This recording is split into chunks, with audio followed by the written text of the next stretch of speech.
Hello, ladies and gentlemen, and welcome to another exciting edition of The Card is Going to Change, brought to you by AIW. On this week's episode, we will talk about the show that took place on December 30th, 2016, the Jelly of the Month Club. It was the last show of 2016 for AIW. My name is Steve Guy. I will shortly be joined by AIW owners John Thorne and Chandler Biggins to discuss this. But first, we want to mention our sponsors. Big thanks to Smart Mark Video, who takes care of all of our recording at our events. Catch them. They've got DVDs, they've got MP4s, however you want to stream the videos, so make sure you check that out from them. Also, thanks to Angelo's Pizza, always feeding us and taking care of us, making sure that we're very full. Our stomach's not warm this episode. And then, of course, we want to thank Jack Prince, who takes care of all of our printing needs. Check. JAKPrince.com. Really struggling through the open. All right, so we're going to talk. Bad one. I got to correct you. Well, JAKPrince.com is your word there, Chandler Biggins. That is Chandler Biggins, one of the owners. John Thorne also here with us. And today, as I mentioned, we are talking about Jelly of the Month Club. Gentlemen, it was fun. John Thorne doesn't remember a lot of it. I don't remember any of it. Well, I know people got real depressed on the Double Dare episode because it seems like, personal tragedy is something that mars some of our shows. And I remember there was a December show. My father passed away on Tuesday, and Friday we had a show, and we're of the mindset where you never cancel. And then, Double Dare, we talked about how I lost one of my best friends, and we had the show the following week. So this is something that is not uncommon in the AIW realm of trying to work out shows when there's tragedy in your family. We wish it were. We wish it were uncommon. Oh, for sure, but it's just one of those things where, it happens more than we would like. Yeah, it was a crazy week for me. The day after Christmas, my uncle was found dead at my grandmother's house in the middle of the afternoon. It was very unexpected. He was just in town for Christmas with his family from North Carolina. Came in on Friday, was supposed to leave on Tuesday. He died on Monday. So then that became just a crazy week for myself and my family, trying to, get things organized for a funeral, and really, really just depressing time coming out of the holidays and stuff like that. And I think especially in your family's case, a lot of stuff was done around Christmas time. I look at Christmas as one of my father's holidays, so it's never been the same. And I think with Thorne's losing his mother, I think holidays have never been the same. So holidays are just rough around the entire AIW management circles. Yeah, it was just it was weird. It was a weird time. My mom had just passed away about a year and a half ago. The whole family comes together pretty much just on Christmas. We have a pretty decent Christmas, and then the next day, my uncle is found dead. So that just became an awful thing to deal with, especially for my grandmother. That's her third child to die. So that was like a whole crazy ordeal of me trying to kind of keep her, her spirits up as much as possible. Friday, I was a pallbearer. Friday morning, I was a pallbearer at his funeral. There was like a after luncheon type of thing with an open bar, which I took full advantage of. And I just kept drinking throughout the day until I made my way to AIW, and I was in a full blackout by the time I got to AIW. Well, and, when he first told me, he goes, I don't know what the arrangements are going to be, but it's going to be a rough week for me. And so I told him, and I talked to a couple of our key people, and I'm like, hey, we need you to step up this week, because basically I knew he was going to be gone all week, so any show issues I was going to have to deal with, or delegate stuff to people. But thank God we have a great staff and crew, so they were able to handle everything and handle all that. And then Thorne, basically, other than two things I needed that week, he was pretty much, I would talk to him about stuff, but, there wasn't any tasks for him left to do, which, normally the week of the show is, that's D-Day basically the whole week. Yeah, it was just like, it was crazy because I didn't know, when the wake was gonna fall, when the funeral was gonna fall. Yeah, 'cause I don't think you even said you were going to be at the show till I think like Wednesday night. You're like, I can make it now, but I got to do stuff all day. Yeah, because we just didn't know how that was gonna play out, because since he had been living in North Carolina for the last 10 years, there was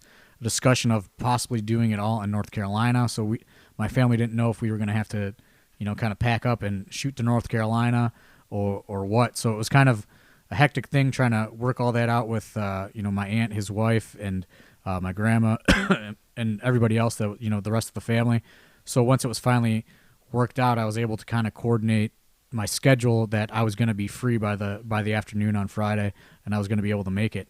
But yeah, that was definitely a weird situation, coming through dealing with all that throughout the week, and then still kind of in the back of my head worrying that, I do have a show to still kind of promote and help with, and, people that still, were contacting me and stuff like that, because, that doesn't stop. Like, the show doesn't stop for something going bad in my life. Shows don't stop for anything. The days fly by until it's there. So, it was definitely a crazy situation. I end up, having some drinks in the afternoon after the funeral, because it was I'm not gonna lie, it's a couple. Yeah, it's a pretty heavy thing to be a pallbearer. I never did that before. That is intense. Yeah, that's an intense thing to deal with. It's an honor, but it's not. Yeah, fun. it messes with you a little bit mentally. It's not a celebratory thing. Right. Yeah, it messes with you a little bit mentally, and so I ended up drinking, and then after it's all done, Nick Sanka, the AIW bartender, he came and picked me up, and then we were on our way to AIW, and I said, well, let's stop at a bar. We kept drinking, and then shout out to Happy Dog. Yeah, shout out to Happy Dog. I went to Happy Dog. I get a text. We're setting up the venue, and I get a text from Thorne. It goes, "I'll be there a couple minutes. I'm stopping at Happy Dog," and then that was about 2 hours.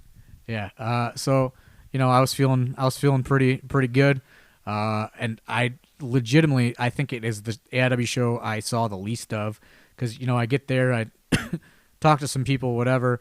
It was really nice. A lot of people gave me their condolences. A lot of fans stopped me. It was pretty it was a pretty nice thing to kind of feel that from not only the AIW locker room, but tons of fans stopped and spoke to me, and that was a pretty cool thing to and I experience. think anybody that didn't stop you stopped me to send their regards to you, because they didn't want to bug you. Yeah, so it was just it was kind of nice to use AIW as an escape, so to speak, instead of it was dealing with all that stress, and then just being able to go and just be around all those people and have a good time. It was definitely something that I needed. So thanks to everybody that spoke to me, and it meant a lot. So that being said, and again, if I could, on behalf of you guys, thanks to everybody in AIW that did step up throughout that week, and I think that speaks volumes of the AIW family, knowing, hey, this is a moment that we all kind of need to take charge in different avenues and different things, and everybody did a great job. So, but getting into the show itself, oddly enough, this was a show that when it was first kind of planned, it kind of centered around the after party, which was to be the Ronda Rousey fight.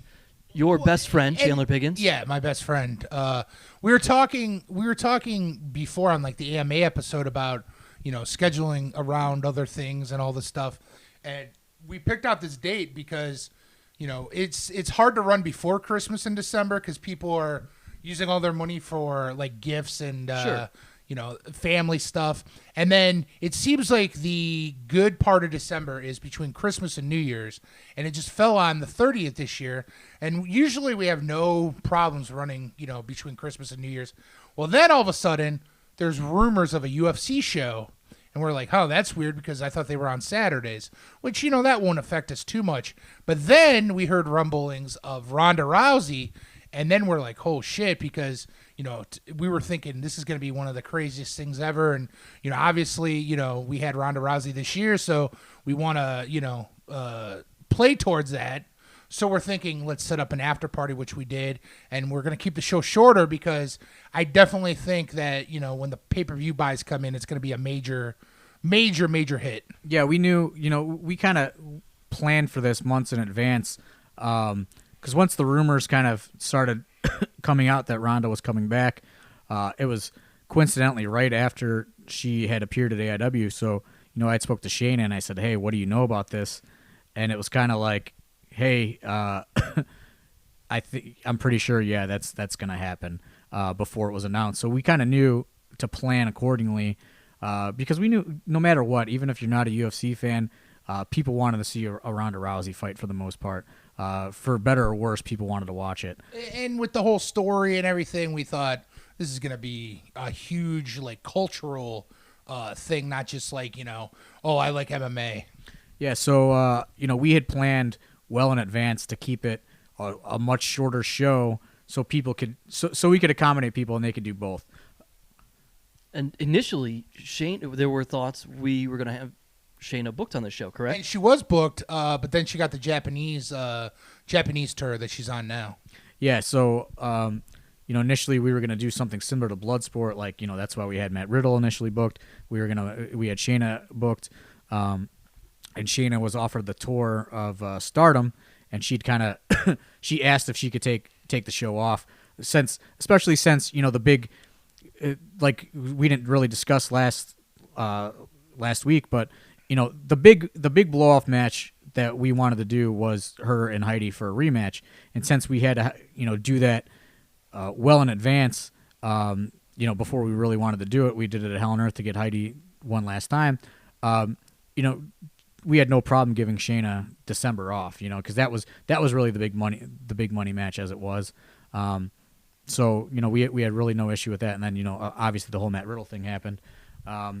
So then we just we make sure not to book too many people for the event, so we could keep it short because we knew that on top of it all, people wanting to see Rousey, they knew that Rousey wasn't going to fight till at least midnight. Right.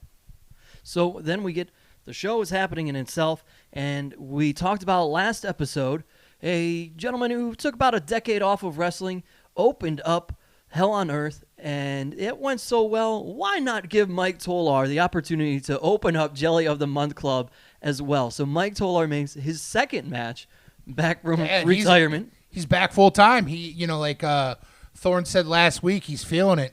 And he had the match with Shawn Schultz, and that was a solid opener. It was fun. People really enjoyed it. We've talked multiple times about how we try to cater to different styles on our shows and have the smorgasbord of styles.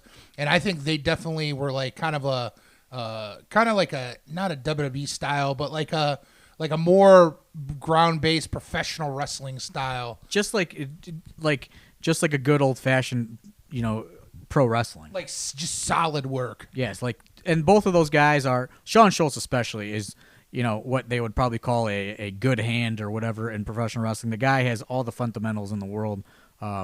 Extremely, extremely talented guy. So we also wanted to put him in there with Tolar because Tolar's, just coming back, and it's just let's expedite Tolar's, kind of refresher getting back into the world of pro wrestling and put him in there with Shawn Schultz, who's going to get the best out of him and, kind of bring it out of him and bring things out of Tolar that he probably didn't even think that he could still even do because, like we said last week, he's taken a decade off of wrestling. So this is only his second match back in a decade. And it's our whole thing of throwing people right into the fire. And for those keeping track, Mike Tolar wore the black trunks with silver pockets on the back. Those pockets. Gotta love the pockets. The next match we had kind of an ongoing storyline with AIW, BJ Whitmer and Dominic Guarini. Crowd loving the fact that the Duke took the pile driver from Dominic Guarini. That degenerate gambler, the Duke. Yeah, we wanted to potentially get some more podcasts with the Duke, but he's got a lot of money riding on the pro NFL these days. So he's got to keep an eye on all his wagers. He doesn't have time to podcast. If the Duke shows up one time and he's missing fingers or has a busted kneecap, he couldn't make his bets. The third match of the night ended up being the singles debut for the 7-Foot Savage PB Smooth at AIW. as he took on Eddie Kingston. Yeah, talk about throwing into the fire. PB Smooth, we've talked about him before on the podcast.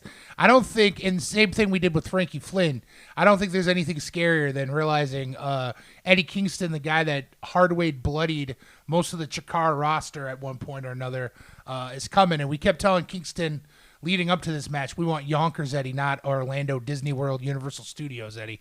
Yeah, it's one of those things like, talking about giving Dominic Guarini an opportunity. Same thing with PB Smooth. It's just like, these guys are very, very new in pro wrestling, and we're trying to create some new talent. And what better way than saying, hey, get in there with Eddie Kingston's like a 16-year veteran or something, And to jump back, that's the same thing with Dominic Guarini with Zack Sabre or BJ Whitmer. I know he has a feud right now with BJ, but like BJ Whitmer and Kingston are two guys I think could teach anybody anything. And I think they're two very underappreciated guys, I guess, in the overall grand scheme of professional wrestling as far as fans go. There's not two more knowledgeable and solid guys for new talent to learn from or get something out of than working with BJ Whitmer and Eddie Kingston. And that's what we wanted to do with PB. It's just one of those things. PB is he drives 90 minutes twice a week each way to come and train at the AIW school. He has a lot of dedication, and he has he really wants to advance his career, and he is investing a lot of time in himself and training and things like that. So that's the kind of guy that we're going to give an opportunity to. Yeah, because he's 7 feet tall. He has all these different physical abilities. He could just rest on his laurels, but that's a guy who's working as hard as anybody. Yeah, he has all the physical attributes in the world, but he still needs to learn the actual art of professional wrestling. Right. And let's throw him in there with a veteran like Eddie Kingston, and just like we said with Dominic Guarini, give him enough rope to hang himself with. He's either gonna sink or swim, and I think he did very well from what I'm told. I didn't see it at all. He did do well. Get the MP4 when it comes out. It was a good match. Shout out to our boy Eddie Kingston for getting that Impact Twitter handle now. Get on TV 5-6 times, and now you have a second Twitter account. Not verified yet. Slap nuts, that's all I'm saying. I got slapped in the nuts by Eddie Kingston. That's not what I was talking about. That was 22, though. Oh, okay. Well, it happened. Planet Jarrett, baby. The chosen one. The next match that we had kind of had to come about because, as we talked about in the last episode, Gringo Loco on the mend from having a heart attack, so we had to bring in different tag teams. As the Jollyville Fuckets back again, and they were taking on the Carnies, who some people may recognize formerly known as Team IOU. They participated in the Double Dare weekend, and a lot of AIW fans really were excited to see this team back. And Double Dare was their second to last time as IOU, I believe. Yes. And, that's one of those things that, the Matt Riddle situation happens, and, it benefits guys like, the Carnies, Team IOU, because we needed a spot filled, and they were available. So, and they're the type of guys that if you give them a doorway, they're going to kick the door down. That's just how they are. We were talking about in the winter episode Tyler Black, and he's never going to miss a date. Like the Carnies are that type of mentality where we'll go anywhere in the country, and we're never going to miss a date. And like you got to respect that kind of. Kicking doors down and doing whatever they can to make it. Yeah, so, I guess, they turned the negative into a positive. And, from, like I said, I didn't see any of the show really, but right. from reviews and feedback on social media and things like that, they more than over-delivered against the Fuckets. And, I think they're a team that, they might not be on every show, but we'll definitely try to use them because they fit in great. They do a hell of a job out there. Their new gimmicks are great, the top hat and the mask. They're just solid all around. Yeah, really helping to bring about and, I guess, regrow, so to speak, the AIW tag team division overall. And to John's point, yes, that was initially the match, too, that was supposed to feature the tag team of Matt Riddle and Hot Sauce Tracy Williams. That didn't happen. The Carnies step up. They step in. Hot Sauce Tracy Williams still on the card. He happens to be in the next match, which was a 4-way, and Hot Sauce picks up the win over Laredo Kid, Sanjay Dutt, and back at AIW, the bad boy, Joey Janela, and he brought some company this time. And the bad girl. Penelope Ford. Now, how did you handle that, Chandler Biggins? Did you talk to her? Were you okay? Oh, I have no problem with her. Oh, she was fine. Yeah, Okay. she was fine. She shook my hand, and Joey asked Thorne and I, he goes, can the bad girl be on the card? And we said, absolutely. And I was just drunk enough to say, but I mean, I'm not giving you any more money. Yeah, that, and chances are if she's open, she'll be on Girls Night Out. We discussed that. She's a good talent. Joey is just like unbelievable. Joey is just like the it guy right now, and he delivers every time. But Laredo Kid, that not getting lost thing was only for a month. Well, and this was his birthday, actually. Yes, Laredo Kid's birthday. He turned I don't know how much, but he kept telling everybody it's his birthday. Parts unknown. Unknown. Birthday unknown. But throughout the show, I'm checking my phone because I try to check social media live to see, to monitor social media, like especially the AIW account. And I get a notification, Laredo Kid is live on Facebook. But Laredo Kid was sitting 2 tables down from me doing his live video. And I kept yelling to him, and then 5 seconds later on the video, I would see him doing his hand movements. So Facebook Live is not actually live. There is a delay. Well, sure, it's got to go up to the satellites that are in the air. Zuckerberg's house. Go to Zuckerberg's house. But did he get lost? Yes, he did get lost. You really went Right. to a different area. On Yeah. that. You said he got lost, and then you talked about Facebook Live. Oh, because And it turns out he was 2 tables down from me, which is not lost at all. Laredo Kid, we were talking yesterday or last episode about how shitty Cleveland's airport is, and so Cleveland, to get a good Laredo flight that day, whatever, was impossible. So Laredo Kid flew in the night before, so he sent somebody to go get him. Well, he's waiting at the airport. Laredo Kid Facebooks me and says, "I'm here." For the next half hour, you can't contact him, and the guy is looking for him in the airport.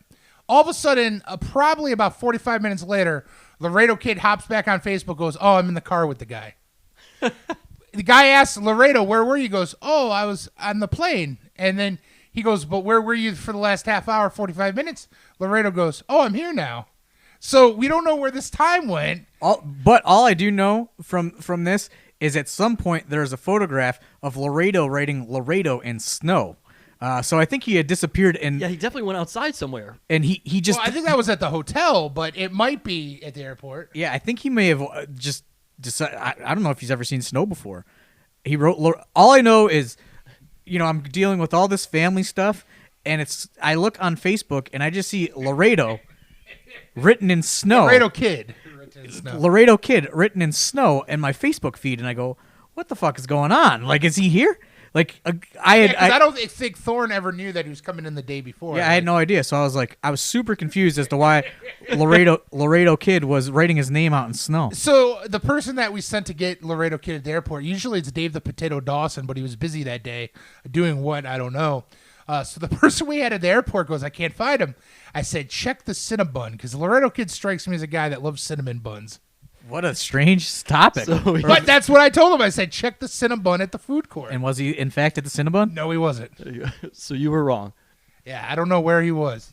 Are you All sure right. you just didn't want Cinnabon? No, I live so far away from the airport, it wouldn't have been worth it. So on to the next match. For the second show in a row, we have a match that is weird and features a female and another competitor. And then that match is, of course, Britt Baker having a match with Swoggle. I mean, we got to get those YouTube hits up, man. I mean, what was the theory, the thought process behind this? We have a girl and put her against a midget. All I know is Britt Baker probably never worked a midget before.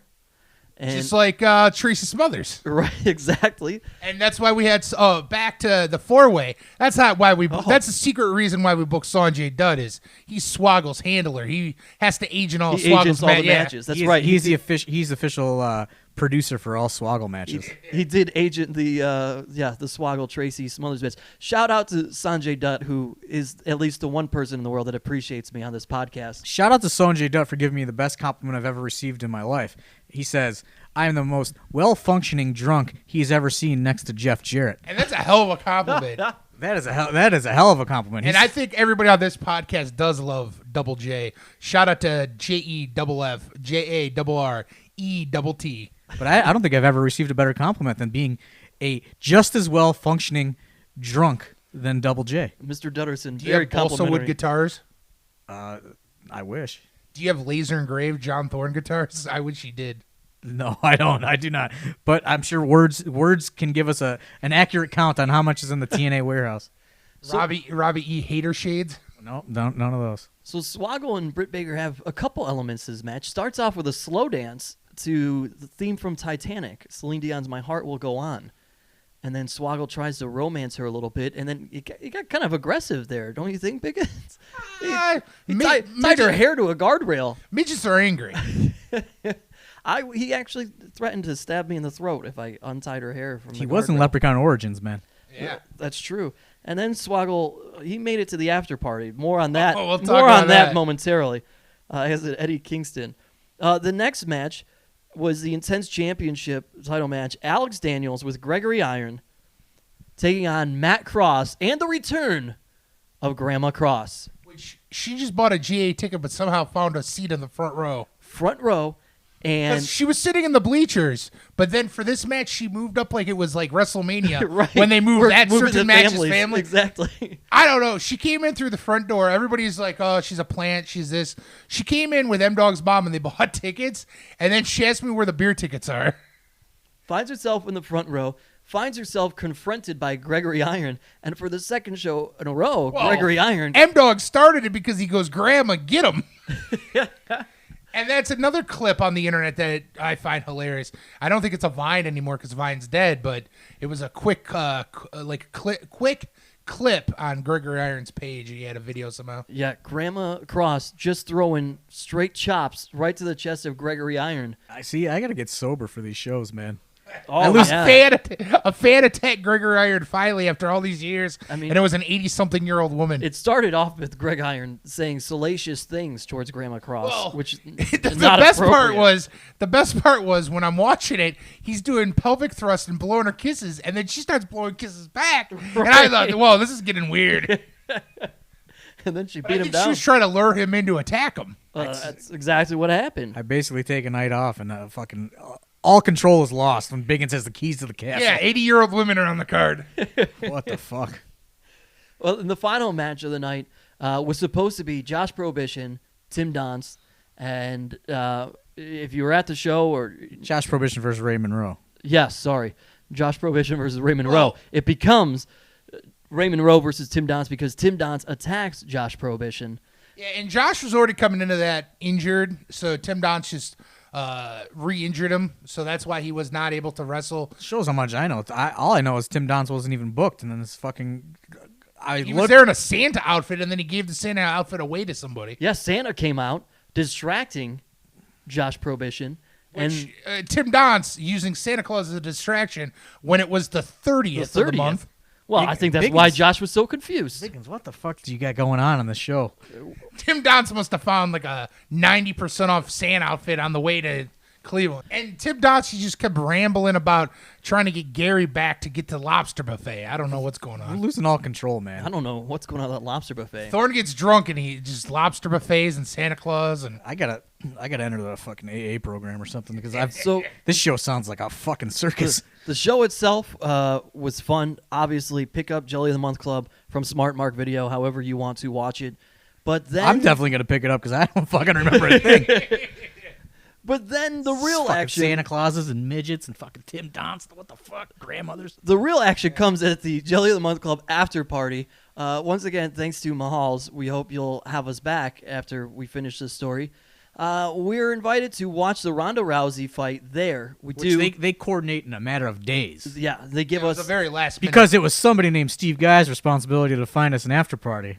Steve Guy was told, "Don't worry about it," when Shayna Baszler wasn't booked anymore. Well, we were trying to get a Pizzay day. Oh, well, yes. I was still working on it, but don't worry. Anyway, so we're there. But They Lauren, actually did a Lauren nice from job. Mahal's puts this together in a couple days. And Gives us a private room with a big there- screen? It's a private room upstairs at Mahal's, and we're watching it on a big screen, like you were saying. And so the fight ends, and everybody's wound up because they just saw fights. A lot of Diet well, Coke. before you continue to where I think you're going, I just want to put the blame on Hornswoggle and Eddie Kingston for taking advantage of my condition as it was throughout the evening. And when we arrive at Mahal's, they decide to give me shots of Jameson, which I hate. I hate it. And well, he is an Irish leprechaun. What else is he going to drink? So they give me these. They give me I don't know how many shots of whiskey, and that is where I am going to leave it. Yeah. So we're just standing around talking, upstairs. There's still, a bunch of the folding chairs around. And this one AIW fan kept coming up to us. Now known as Kenny Wayne. Yeah. He kept going, hey, man, you remember when you guys booked Kenny Wayne? And nobody knows what he's talking about. Nope. And then about 10 minutes into this, people figure out he's talking about Jimmy Wang Yang. Yes. But Hornswoggle keeps calling him, hey, Kenny, get Kenny over Wayne. here. And So this guy all of a sudden thinks, hey, man, would you guys be impressed if I jump out this 2-story window? And we go, number one, you're going to break the window jumping out of it. Number two, you're going to die. He goes, no, man, I'll land on my feet. which your legs would break. Now, during this time, Hornswoggle, for some reason, thinks we're only about 10 feet in the air. He has no clue how high up we actually are. He has, he's a small Right, guy, so yeah. it doesn't really affect him. Hornswoggle offers him $100 to actually do this and jump out the window. And Kenny Wang was thinking about it And then until he ups it to $250. until Worldwide takes him out of the room. Worldwide took it upon himself to be the bouncer in Mahal's, even though his tag partner is the real bouncer in Mahal's. But now you have to go back to the reason why Kenny Wang was escorted from the room, because as Hornswoggle keeps trying to barter with him to jump out the window, meanwhile, Kenny Wang says, if Eddie Kingston will go down there, I will send on out if I can land on him. Eddie says, no way.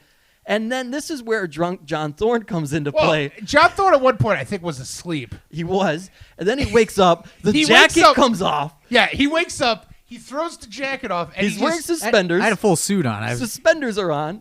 so there's all these folding chairs up in this room. It's just an empty room with like random like 70s furniture and then folding chairs. Well, he just starts sabuing people with chairs. Well, first you got to remember, he gets up and he's taking off his suspenders and he tells Kenny Wang Yang he's finally done. He's tired of hearing about this jumping out the window. And he Meanwhile- looks at him and says, hey, man, you going to talk about it or be about it? Meanwhile, for the last like probably 20 minutes, Thorne was asleep. His eyes were closed and his head was down. He wakes up with more energy than I've ever seen a human being have. Ready to fight. I had a power nap. But then you just got mad at him for just being obnoxious. So you were gonna. Don't tell me you're going to jump out of a fucking window and then not do it.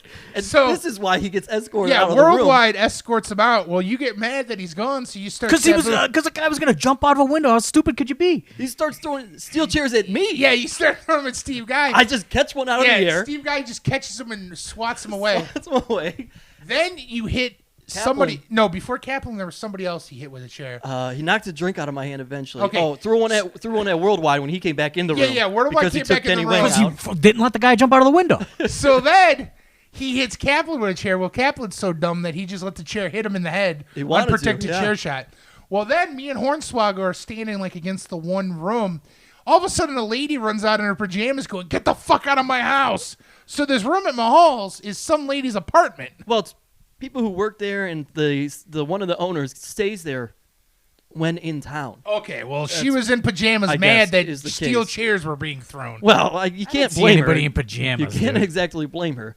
And then Lauren, who People helps just- set this people up, People don't know how to have fun. comes upstairs. Me and as this comes Hornswoggle have down. never laughed more in our lives than this woman in pajamas telling everybody to get the fuck out of her The house. suspenders keep coming down from John Thorne. You kept putting meanwhile. them back up and ripping them off. Swoggle Kurt and Angle, Eddie baby. Kingston. Straps yeah. are coming down. And then you kept Kurt getting Angle's theme music being played in the background. You couldn't get out of your head that you wanted to shoot press slam Hornswoggle.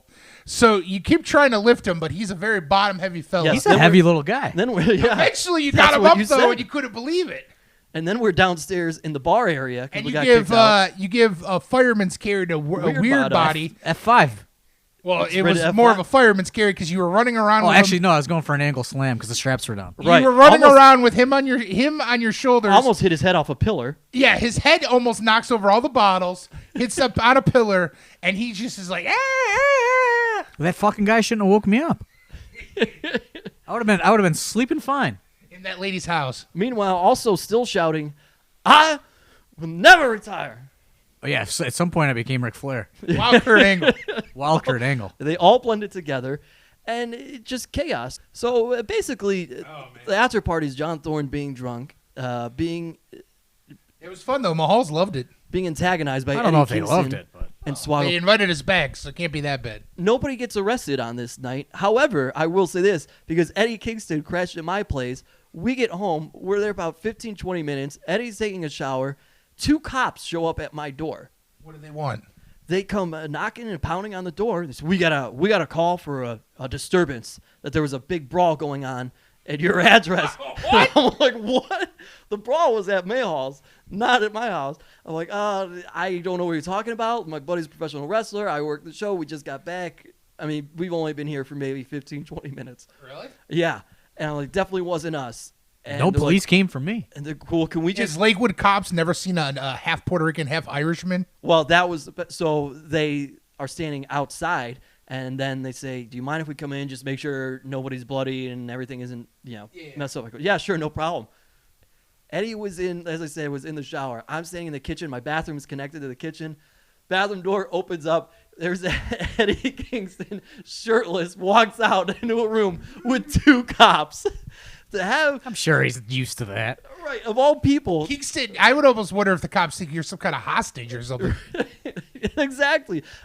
In my mind, I'm like, there are 2 people that this would be a terrible thing for, to walk out and see police officers unannounced. Eddie Kingston and homicide. Thankfully, Eddie Kingston, who just comes out like, what the fuck? Sir, what is your name? Homicide. So, obviously, nobody's bloodied. I still have no idea what this disturbance was. Cops leave. Nobody arrested on this night. But it was scary. I'm glad that nobody was arrested. I don't know how we got away with chairs being thrown and not. In that lady's house. What's amazing is they didn't kick us out of the bar. No, they just said go downstairs to the go bar and downstairs. drink more. Yeah, go drink more downstairs. Somebody should have took me home, I think. Somebody did eventually. Yeah, hopefully. Nick Sanka? Oh, I didn't get home for days. You made it home though. We're in the home right now, the Yeah. studio apartment. I That's made right. it home, but for days I was just wearing a suit and suspenders. Any final thoughts on the Jelly of the Month Club? Here Can't wait to watch it. Lauren wants to watch it for the first time. Everything I saw of it was excellent. The December shows, for the most part, the last couple years have always been a highlight of the year. So I think this was the same. Well, that's going to do it here for us on The Card is Going to Change from AIW. Thank you to everybody that attended any of our shows, bought any sort of merchandise, or bought any of the shows from 2016. I think I speak for Chandler Biggins and John Thorne when I say we hope to see you at plenty of our shows in 2017, which have yet to happen yet. First one being February 17th. Check that out. Thanks again to our sponsors, Smart Mark Video, Jack Prince, and Angelo's Pizza. And let's not forget thanks to Mahals Thanks to Mahals. for not pressing charges. For not No one did jump out the window. It's okay. Well, it's probably better that way. Yeah. for not making me pay for any repairs. Thank you for that. I apologize to anybody that I allegedly hit with a steel chair Yeah. or any other foreign object that I found throughout the night. I know one point that Hornswoggle was autographing a bowling He pin did autograph a bowling pin. that Yes. I got a hold of and almost broke some things. So thanks, Mahals. Yeah, and so And I will be stone cold sober for all of 2017. Yeah, okay. we'll see about that. At this point, you've probably heard enough stories of the after parties that happened in 2016. You should. So be there in 2017. And there you go. Once again, I'm Steve Guy for Chandler Biggins and John Thorne. Have a good week, everybody. Thanks. You know. Ugh.